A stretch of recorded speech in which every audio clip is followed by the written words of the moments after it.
Hello, and you're very welcome onto episode 9 of the Angus to the Fore podcast. On this month's episode, Owen chats to Denis, Barrett, Auctioneer. They chat about Denis's early days in farming, his highlights as an auctioneer, getting into auctioneering, new technologies, the Angus breed, and much more. This podcast is part of our entry into the Certified Irish Angus Schools competition.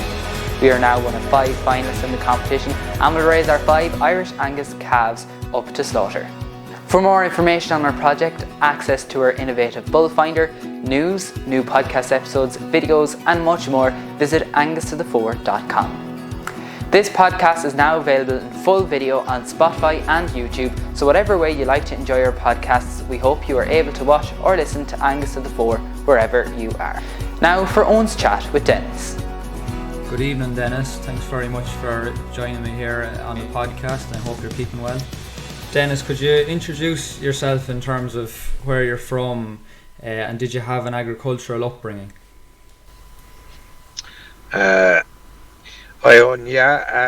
Originally I'm from Cork City. Very, very fortunate to have been brought up on a family farm, a dairy family farm on the edge of Cork City. I'm the second youngest of 6 children. 2 of my older brothers are on the family farm, still dairy farming at the moment. And I suppose to maybe talk a bit more on that, what sort of I suppose you mentioned it's a dairy farm, what sort of numbers or how many of them were you in the house there, Denis, from the start? Yeah, I suppose as I said, 6 children. I was the second youngest, the youngest boy.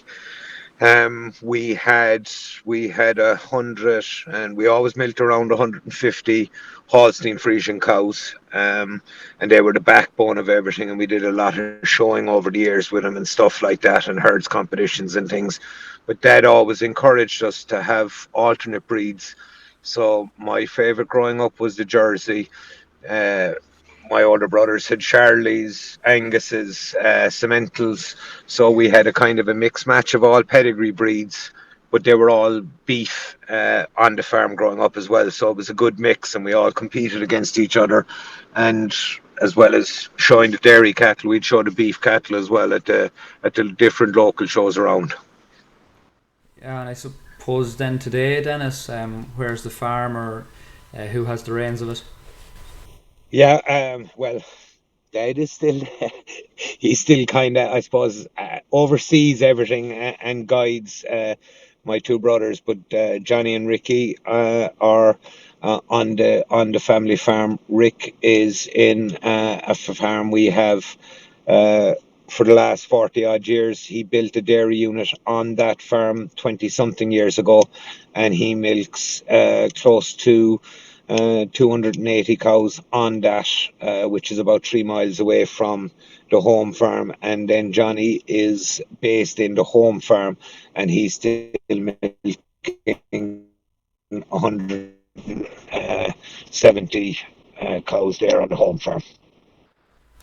Okay, very good. I suppose we're here to talk about your career as an auctioneer, Denis, so maybe you'll introduce us to that. And I suppose, how did your first interest in becoming an auctioneer sprout?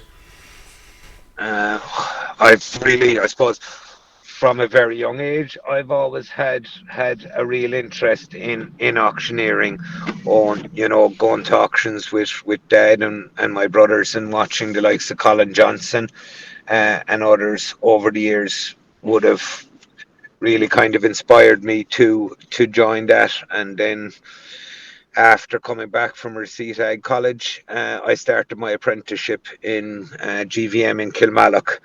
And for me, it was really a super experience because John Flynn, the manager at the time, insisted that we learn all aspects of the business. So from pulling calves out of little dog boxes, checking them in the morning, right through to clerking, the whole way to cashing out a sale on pen and paper before the computers.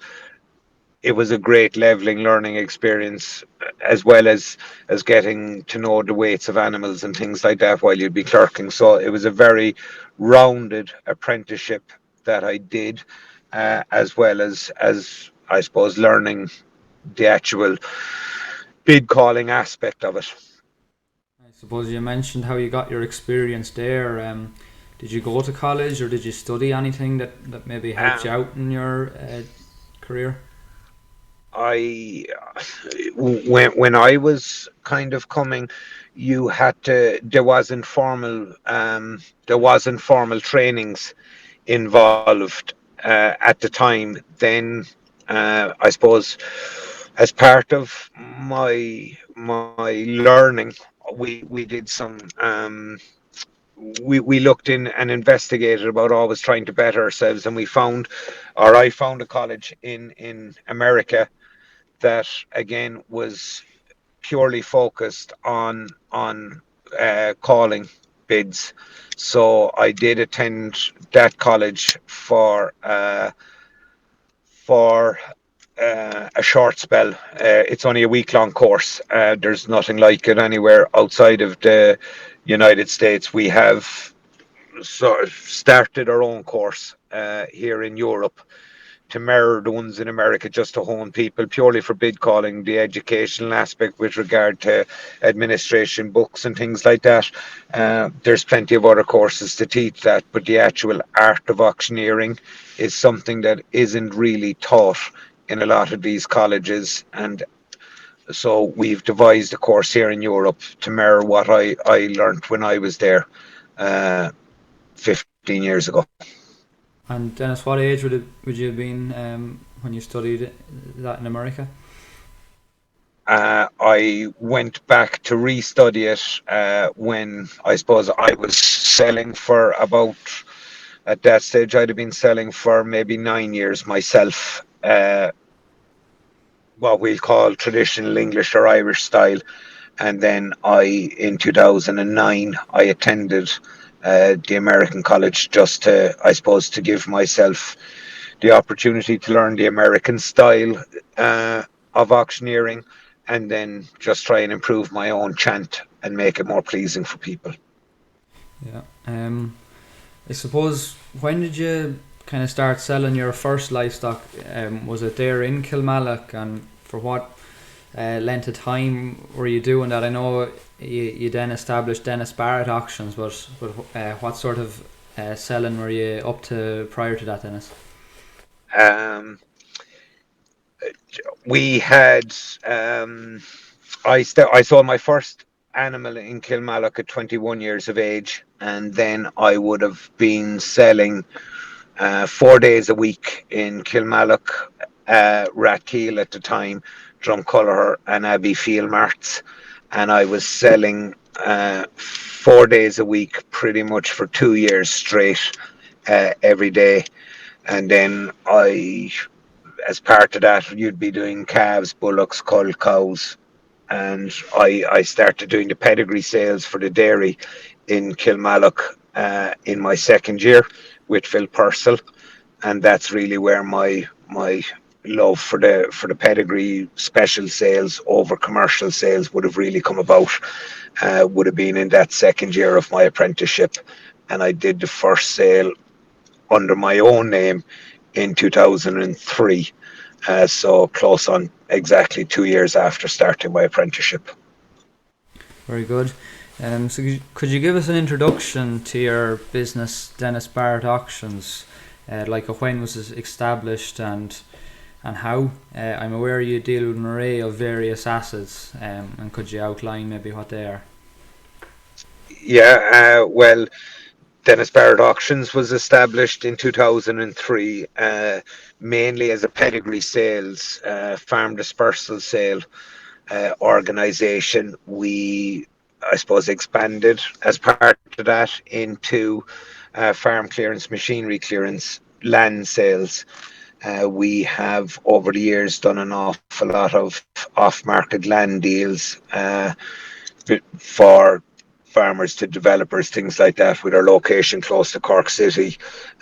We've expanded then further, I suppose, kind of after coming back from America. We expanded into more of a heavy plant and machinery market, and that grew, I suppose, the other aspects of our business as well. But we always kind of maintained that pedigree sales, contract auctions for breed societies, things like that, and farm clearance, heavy plant to machinery, farm machinery, etc. So of all the named assets you sell, which would you, I suppose, count as the cornerstone of your business if you were to call one in particular? Um, that's a tough question to answer on. I suppose my love is livestock, so I would like to say the cornerstone of our business is still pedigree sales and livestock sales in general. But I would spend probably 50% of my time doing heavy plant and machinery auctions internationally. I do a lot of contract auctions for heavy plant and machinery overseas. So I would say livestock is my first love and probably still remains the cornerstone of the business. But I heavily depend on our heavy plant and machinery contract auction business also. I suppose that you mentioned you do a lot of work abroad. Where did this initiate? And maybe you could take us into further detail of what assets you deal most in abroad, and where in the world is that taking you to, Dennis? Um, Again, on a lot of it spurred for me from learning the American style of auctioneering, which is kind of a bid and ask system. So here in Ireland, in England, we tend to hear the auctioneer calling the bid that he has. In these, when you do an American style, you tend to hear the auctioneer calling more what he's looking for. So I learned that style as well, and with that, I was fortunate to get an opportunity with Euro Auctions in Northern Ireland, and from there I've gone to the UK, Germany, Spain, Abu Dhabi, Dubai, um, with them, and from that I've got other contracts in the Philippines, selling heavy plant and machinery, and also in Kuwait, selling heavy plant and machinery. I've done equine sales in Singapore, in Abu Dhabi, in Dubai, and Kuwait. And we have done property auctions in Latvia, Russia, and Germany, all for multiple different companies and corporations. So I've been very fortunate to have such an array of assets that I've had the privilege of selling. Very good.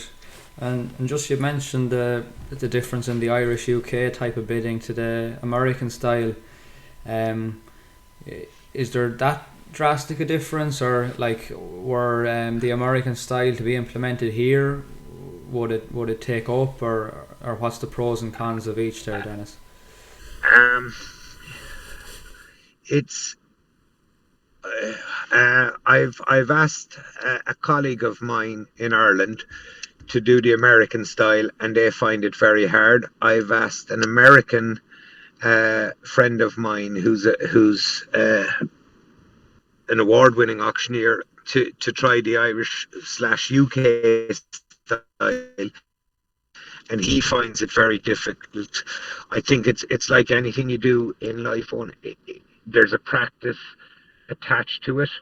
I know that you've attended some of my auctions, and I will tend to maybe incorporate both styles now, especially with online bidding and stuff, because you can ask your audience a bit, especially in pedigree sales. Well, I'll take maybe a €50 bid, just for example, if you were going in hundreds towards on the traditional Irish English style, you tend to set to a set increment. And your customer knows when you're going to do it or not, and it's different. I think both of them are applicable and have their uses. I think the integration and the maneuverability of both systems allows you to create a better atmosphere and a better understanding between you as the auctioneer and the bidders who are ultimately going to be hopefully the buyers at your auction. Fair enough. I suppose after all you've mentioned, a fair question is probably, do you have a big team of staff under you, Dennis, or are you managing all on your own? Uh, I have. I tried to be very efficient with my workforce on. I have two full-time staff members, and we have eight part-time self-employed staff members, ranging from auction setup, um, auction admin on the day, to drovers, etc. on the day. But we try and keep it fairly efficient and tight where possible. And Dennis, where do they work out of? Are they all based here in Ireland? All of our staff are based in Ireland. Catherine is originally from the United Kingdom, but she works in Ireland 10 days out of 14 days. And Mary is also based full time in Ireland. Do you have an office then in Ireland, And Dennis? yeah, the office is based in Cork City, yeah. Just close to home on the airport road, yeah. Yeah.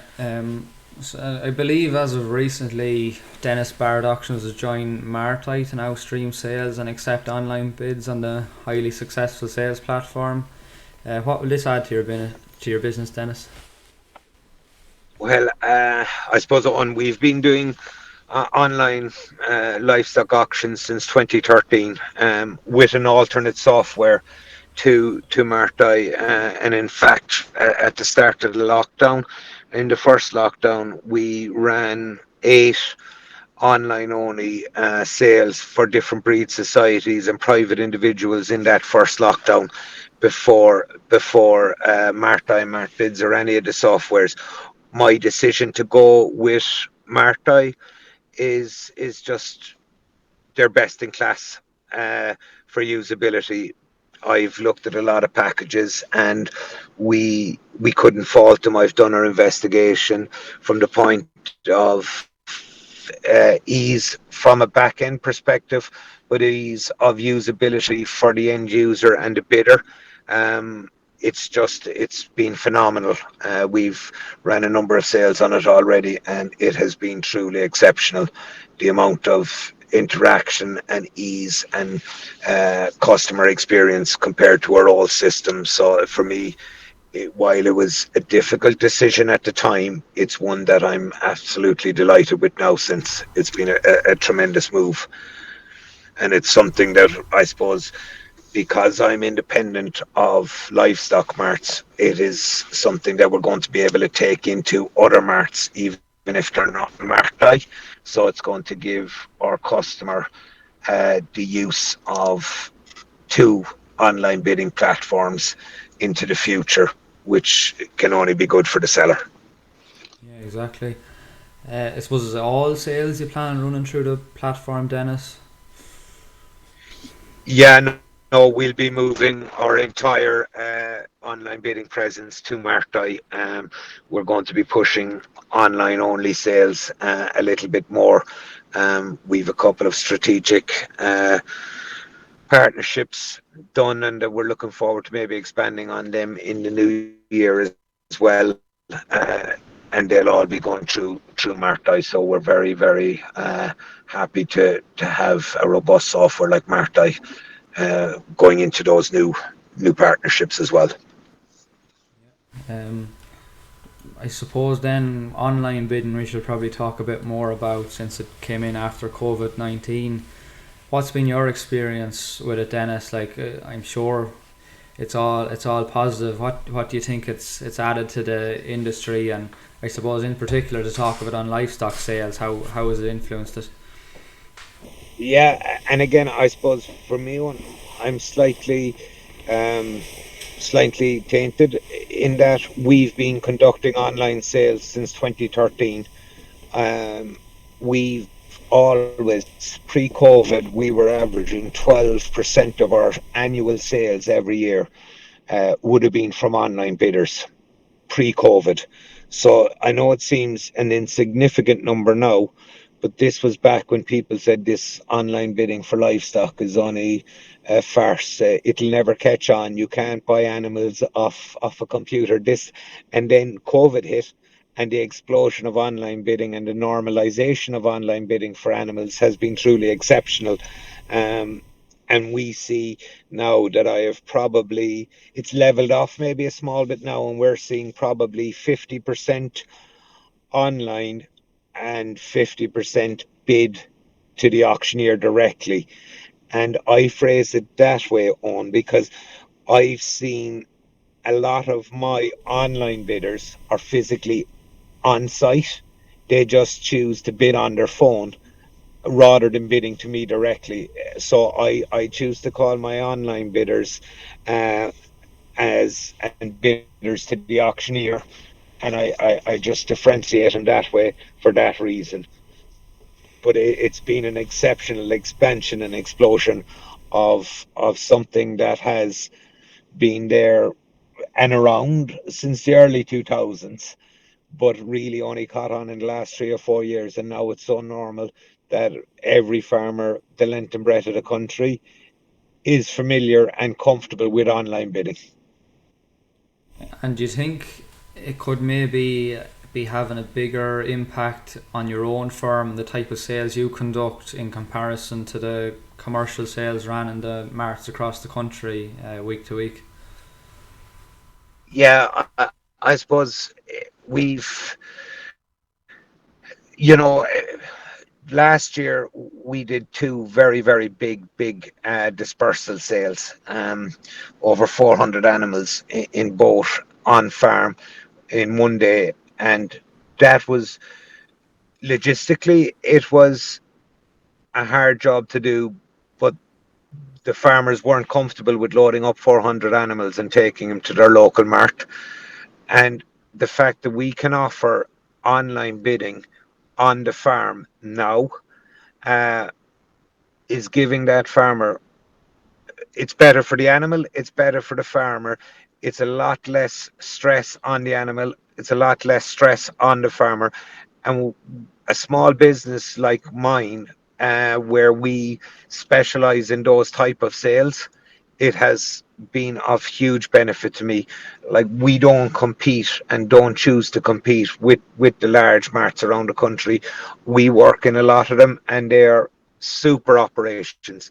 I just believe that there is certain sales that are better, you get better results from on farm. Uh, the likes of dispersal sales are one, special pedigree sales, draft sales, breeding stock sales, and where you can have them on farm where possible. I think the benefit to people is huge, and then the added bonus of online only is is this a new thing, and people trust us because we grade all our animals. So we grade them on scales of 1 to 5, 1 being good, 5 having serious defects.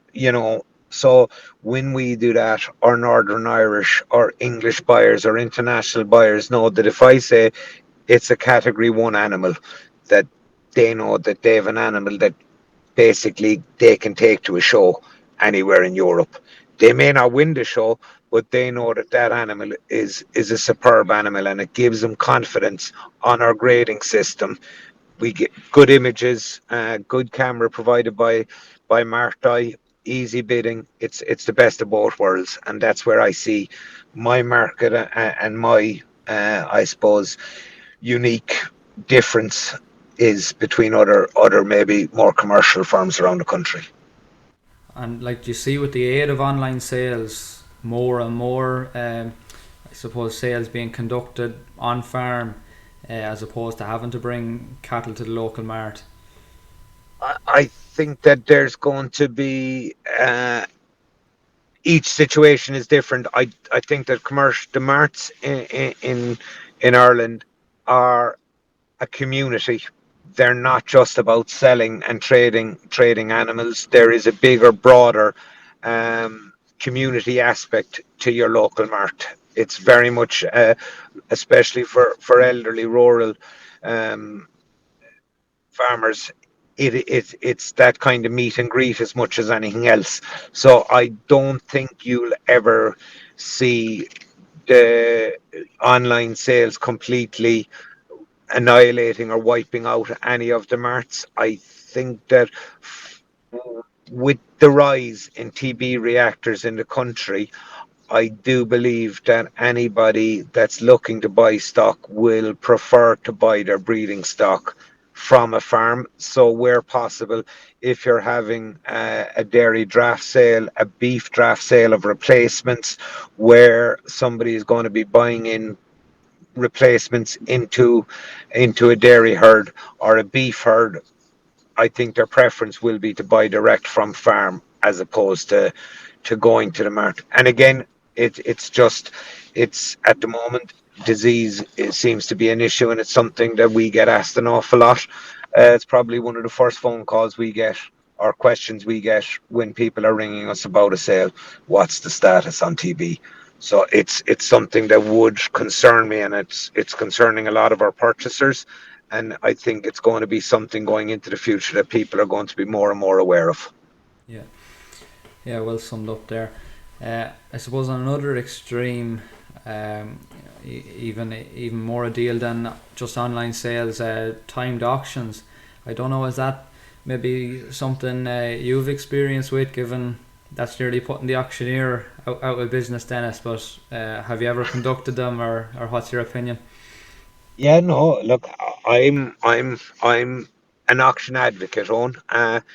If there is a time and a place for a timed auction over having a live auctioneer doing it, I'm absolutely pro it. We have done, as I said, we have done online only auctions since COVID. We've done them timed. We've done them live with an auctioneer selling them live. We have had one animal selling. We have had 15 animals. We've done them for dairy. We've done them for beef. Online only timed auction are a huge benefit, and they're part of the Irish livestock market now, and they need to be embraced and encouraged. As a live auctioneer, I they wouldn't be my preferred option, but as a business owner, I encourage them and promote them the same as I do with any auction. I find them a great tool. We've had exceptional results with online only auctions. And I think that, to be honest, with Marti, that is only going to jump even further. Yeah, um, agreed there. I suppose maybe to mention a bit of regulations, and we're being hit hard with them in some cases, and like even the way you mentioned TB and diseases, and how farmers are aware of that. But I suppose a big one is, and definitely given your location in Cork and the area of Munster in general, which is highly dairy populated, question of relevance is, to what extent do you see the demand and cost of land has risen as a result of nitrates regulations, which is forcing dairy farmers who are in derogation to increase their land base? Is there any figures you could share or comparisons that could prove this, or have you any particular experience, Dennis? Um, I suppose, look, on the biggest problem, uh, and it is milk price has been an issue on top of all these additional regulations, where you have stocking rates, banding, derogation, nitrate levels, everything. It's just forcing people into a situation where it's going to be unsustainable. But then on top of that, we've had almost a perfect storm where you've had unprecedented milk price rises up until last year, where it was probably the first time that they've taken a tumble in 4 or 5 years. So you have the need for the farmer to take more land to comply with the regulations, but then you also had farmers looking to expand numbers because milk price was hitting up on 55, 60, 65 cent a litre, depending on the time of the year, and people talking about it hitting 70 cent. So you have you had farmers that went out 5, 6 years ago in Cork to pay 175 euros an acre was was astronomical for grazing land. Then that slowly was creeping up to 200, 210. Now 550, 600 euros an acre for grazing land for your cow herd or for your dairy herd is not unimaginable.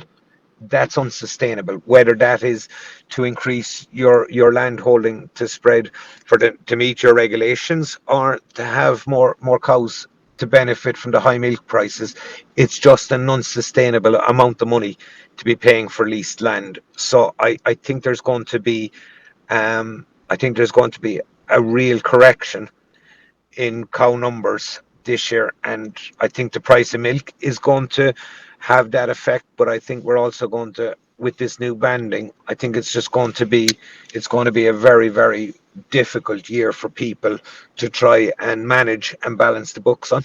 I think I'm seeing experience of people reducing numbers. One particular case is it was a family farm, a father and son. The son decided to go up in numbers. They went up from an 80 cow Holstein Friesian herd. They went up to 220 um, cows, and they would have reduced their output, but probably increased milk solids on that. But that particular farmer is not going to renew their 7 year lease, which is up for renewal this year. They have made a joint decision to go back down to the original 80 cow unit they had and and get rid of the additional cows that they had for the last 7 years. They've ran the figures. It doesn't pay. And that's that to me is going to become more and more common on. I know people will feel that that's extreme, but when they took the adjoining farm that allowed them to grow their numbers to 220 odd, they were paying 225 euros an acre for the land. 7 years on, that farm is now going to cost them nearly 500 euros an acre. It's not. So they've just made an economic decision.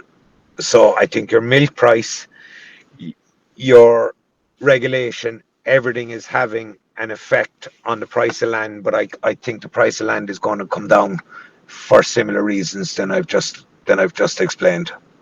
Yeah, fair enough. And quite an extreme there in having to reduce numbers that much. All right. Um, I suppose maybe to talk a bit about Angus. That's what the podcast is all about. Yeah. You've recently become an established face amongst Aberdeen Angus circles. You've been at the podium in mid-Tipmar Thurles for the Irish Aberdeen Angus Association's new Premier sale this year and last. These sales have resulted in several high prices, notably the record sale of Liss Bruno to Dovia Genetics in 2022 for 10,500, along with heifers as high as 9.4 in the same year.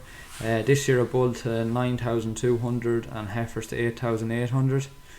Along with these sales, you were auctioneer for the Mugeely reduction sale in July, which seen a record-breaking average achieved, along with several top sellers. I suppose, Dennis, could you comment on the sales I've alluded to, and what's your point of view of these sales? You've mentioned how much you like conducting pedigree sales, so I take it you'd like to continue with the like of this as much as possible. Absolutely, on. Look, I will always and would always hope to do more society sales and contract sales for livestock. It's my first love, and livestock auctioneering is just my passion. The sales this year have been really an honour and a privilege to associate for. To sell the Mugeely sale was a real high for me. I know Albert and Jennifer de Cogan since I was a young child in the show ring. Albert and Jennifer would be around the show circuit with us.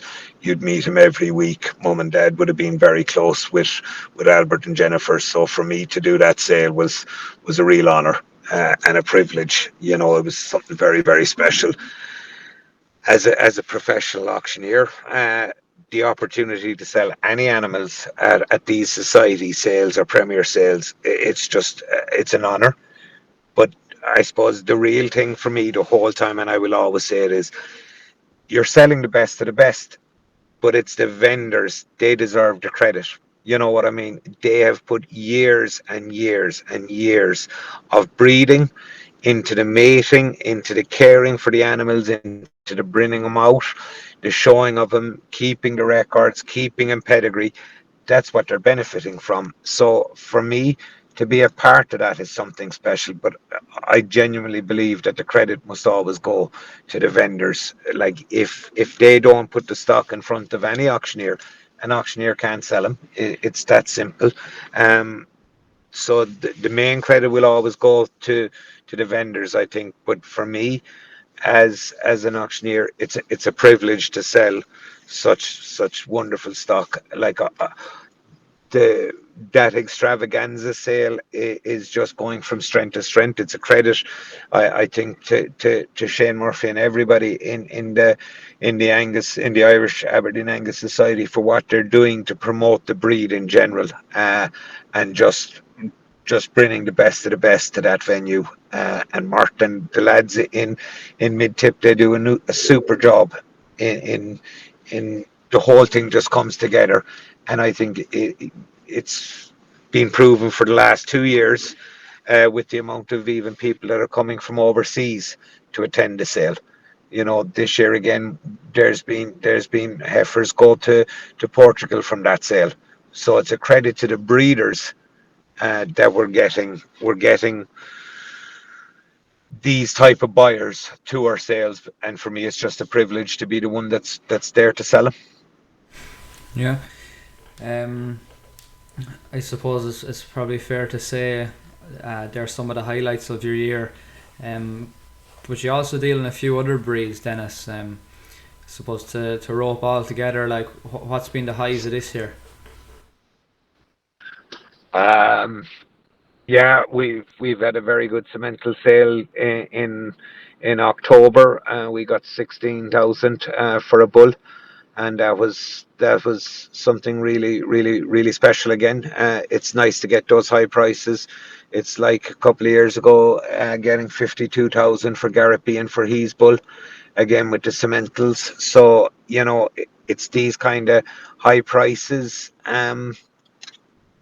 They're great for the breed. We've had a genetic gem sale a couple of weeks ago for the Hereford Association, or for the Hereford breed in Tullamore. It was, again, the average is up on last year, which again shows the interest in the Irish genetics, with one of the heifers going across the water to England, even in the height of the scare of blue tongue. When you see these things happening, it gives you great confidence in the breeding and the breeders of Ireland and what we're producing, not just for our own market, but that's so sought after on an international market. And I suppose you're involved in a lot of the Premier sales or Spring Bull sales, something you conduct at all, Dennis.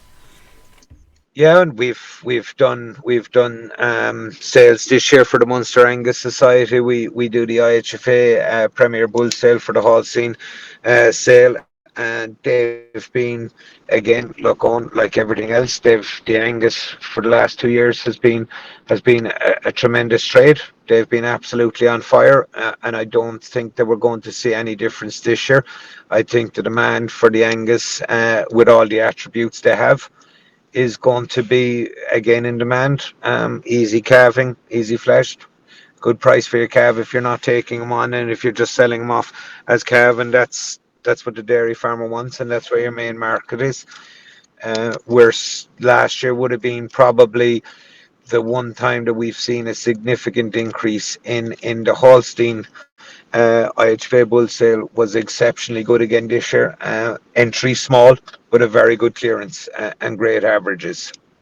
And I think these premier sales are where the people are coming now to look for their replacement bulls, stock bull, and things like that. Um, and as far as maybe dairy and beef goes like in terms of the sales you're conducting, Dennis. I take it maybe dairy takes up most of your time with the background you have and all the dispersal sales and production sales that are taking place throughout the year. Would I be right? Yeah, we to be honest, we do probably more contract sales on for the beef breeds than we do for dairy. But then there's just consignment sales for dairy tends to be uh, just more demand from a seller's perspective. They're looking for more catalog sales.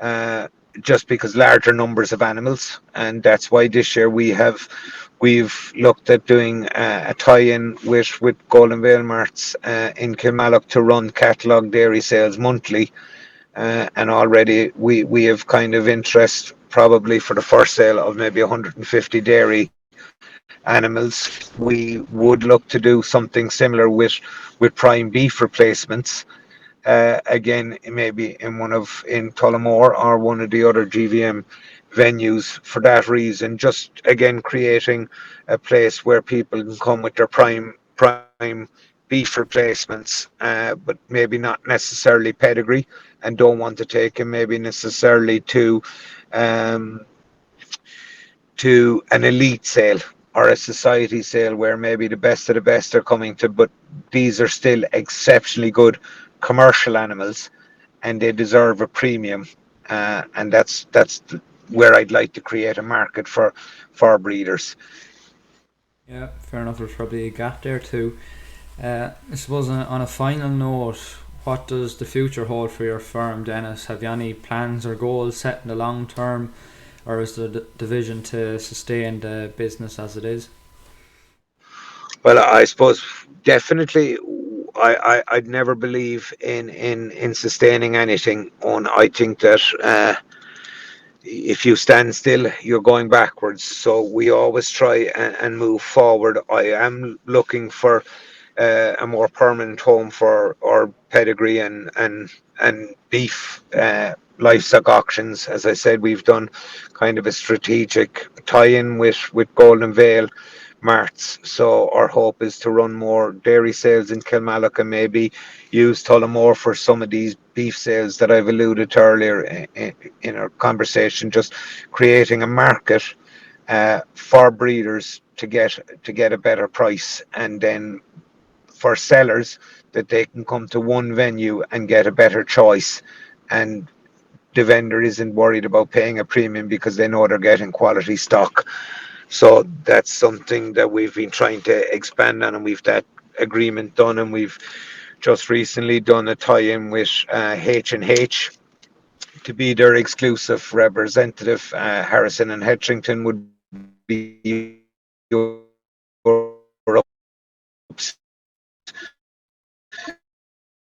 exclusive biggest livestock auctioneers. So we've done a tie-in with them to be their exclusive agent in the Republic of Ireland. So if somebody wishes to use H&H going forward, or us as joint agents, we'll be able to facilitate that. And this is all part of our growth strategy to offer better service to our customers. And that's what we've been aiming to do. I suppose we're looking at creating a daily marketplace with grading then for these sellers as well online. And this will all, I suppose, look on, it's just going to be more of the same, innovating, using new techniques, systems to try and better serve our clients as we have always done, trying to get bigger by being better. That's a simple way of putting it. And is the contract with H&H going to involve a lot more work out abroad and expanding into new markets, Dennis? No, it's going to be very much based on the Irish market. If for us, it's very much about creating a central marketplace in the Republic where we can get higher prices by bringing new customers in from overseas. That's that's what it is on. It's not about me leaving. It's about bringing customers in to take our animals out, and that's the bottom line. If we can move enough animals on the hoof out of the country, then we will have a balance in supply and demand, and especially for better premium animals where you have, whether they're beef or dairy, we need to create additional marketplaces for those animals to get a premium price to justify the breeder going to the trouble of breeding quality stock. That's a very good point, and that's all we have for this evening anyway, Denis. And look, thanks very much for chatting to me here, and I wish yourself and your firm all the best in the future. No, thank you, Owen, for the opportunity. It's been a real privilege, and I'm watching you and your project, and it's something very special. It's something you're doing great work. Keep it up. That's all we've time for on this month's episode of the Angus to the Fore podcast. If you'd like to find out more information about Denis Barrett Auctioneers, you can visit denisbarrett.com. As said earlier, this podcast is part of our entry into the Certified Irish Angus Schools competition. We are now one of 5 finalists in the competition and have received our 5 Irish Angus calves at the National Ploughing Championships in September. We'll now rear those calves up until slaughter. As part of our project, we have set up a monster raffle giving away many brilliant prizes in aid of Who's for Hospice, the Midlands Hospice Building Project. In the raffle, we are giving away a top prize of 20 Drumcrow tribesmen straws or a cash alternative, plus a one-night stay in a Dublin hotel as the top prize. Second and third prize also include ice straws plus cash alternatives, along with many other 4th, 5th and 6th prizes also. To purchase tickets, you can visit angusthefore.com/monster draw, where the full list of prizes will be also available. On next month's episode, we'll be joined by the former Irish rugby captain Rory Best.